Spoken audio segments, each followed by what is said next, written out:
శ్లోకం ధృతరాష్ట్ర ఉవాచ ధర్మక్షేత్రే కురుక్షేత్రే సమవేతా యుయుత్సవః మామకాః పాండవాశ్చైవ కిమకుర్వత సంజయ.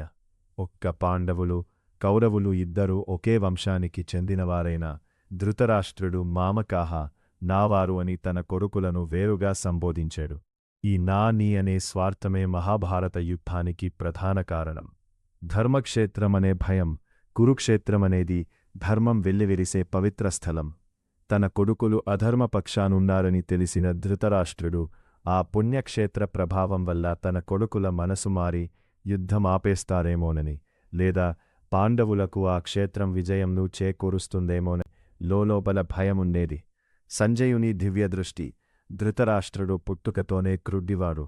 కాని వ్యాసమహర్షి అనుగ్రహం వల్ల సంజయుడికి యుద్ధభూమిలో జరిగే ప్రతి విషయాన్ని దూరం నుండే చూడగలిగే దివ్యదృష్టి లభించింది. అందుకే ధృతరాష్ట్రుడు అతడిని అడుగుతున్నాడు, మన శరీరం కూడా ఒక కురుక్షేత్రం లాంటిది. మనలోని మంచి ఆలోచనలు పాండవులు, చెడు ఆలోచనలు కౌరవులు నిరంతరం యుద్ధం చేస్తూనే ఉంటాయి. ధర్మం ఎక్కడ ఉంటే విజయం అక్కన